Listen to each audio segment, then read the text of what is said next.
This right. What is your position on HR 5741 introduced by Charlie Rangel requiring compulsory service? The draft. Did he actually introduce that? He did introduce that. I think it was more show than anything. Yeah. Some time ago. Yeah, it was some years ago. And speaking of the draft, that harkens back to the Vietnam War when the last time we had a draft. And right now we have an all-volunteer fighting force, the best fighting force in the world.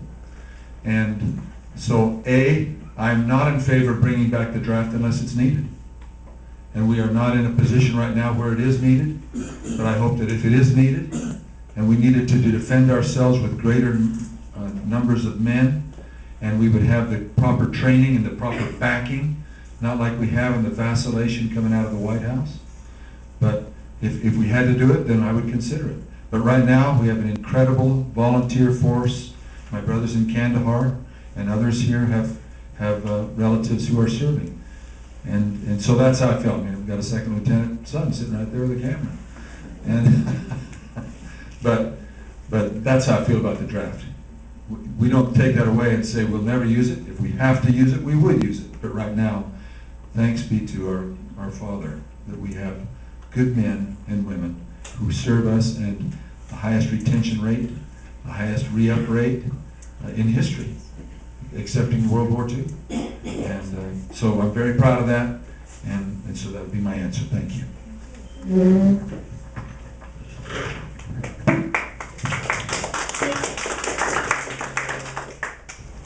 I'm also against the draft as it stands. As volunteer army that we have right now, we are doing okay. I'm not going to say great because there's definitely stress on the system. We've had many veterans who have had to go over from multiple tours that have really put a real bearing on their families that they're almost breaking. So we have to really be courageous and look at that aspect. But mandatory, I don't agree. That's another extension of the federal government moving in and enforcing folks, especially at a time like this. We need our folks that want to make a commitment to the military to go into the military, but we also need our youth to also get involved here at home. There's a lot of things we can be doing at home as well. So thank you.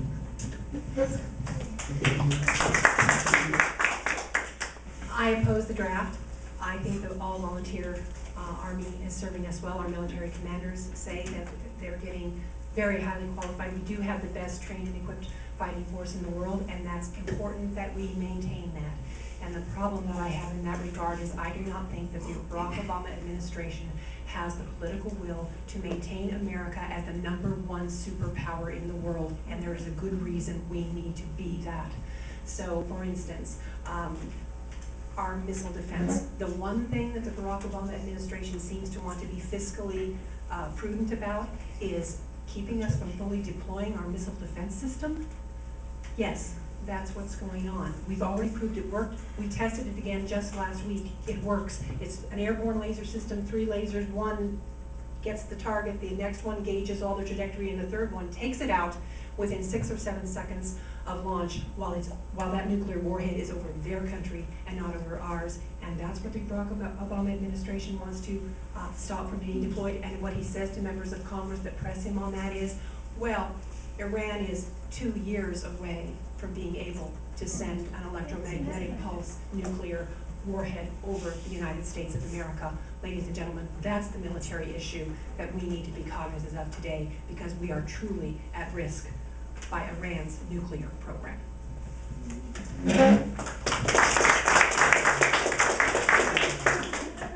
Sorry about that. Jump rope. Somebody's going to get home yet. I have a problem with the government having the ability or the right to tell us or our kids to do anything. So I think specifically the concept of a actual formal structured draft I'm opposed to. Having said that, I think we need to improve and increase the incentives to have young children choose to be in the military. At the minimum, stick to the promises that are made to the kids. And so many times they're told that, oh, we'll pay your loans, we'll do this, we'll do that, and then they go and do their time, and when they come, I'm sorry, what was your name again? And they forget about them completely. Let's not even talk about veterans benefits, because that's something that's in big, big trouble as well. So we need to make our military, we need to rebuild it, put the incentives back into it, take care of those who do serve in the military. There's nothing more honorable in our country than to defend our country. That's why we are all here. That's why we have the freedom to have meetings like this.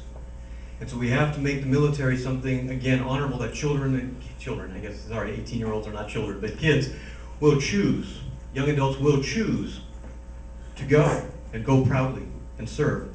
And we should not have the federal government have the ability to mandate that they do it.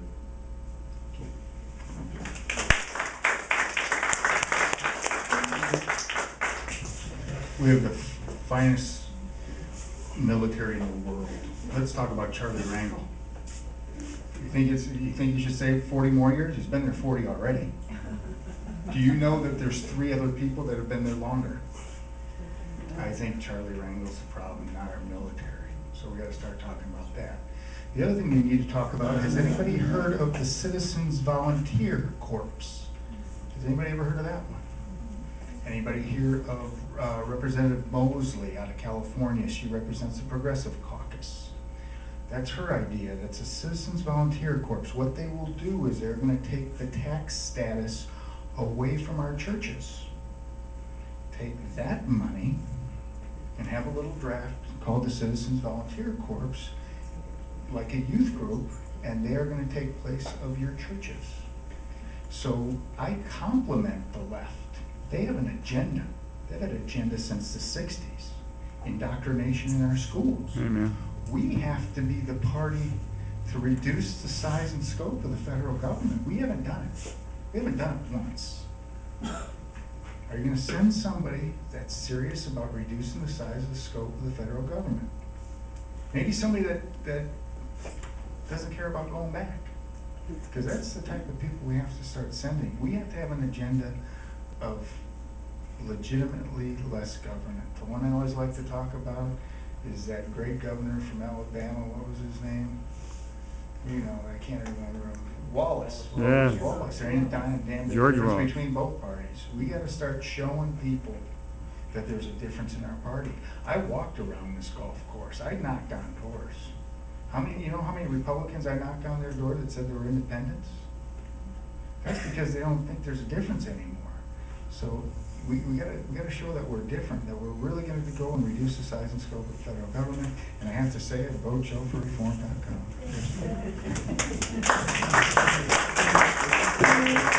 No, we don't need the draft. We got the greatest military in the world. That's obvious. We took down Kandahar and Kabul with 400 Green Berets back in October through January of 2001. China and Russia paid attention to that. We don't need volunteers in there. We need professionals. We need incentives, like the doctor said. We need supplemental education incentives, you name it.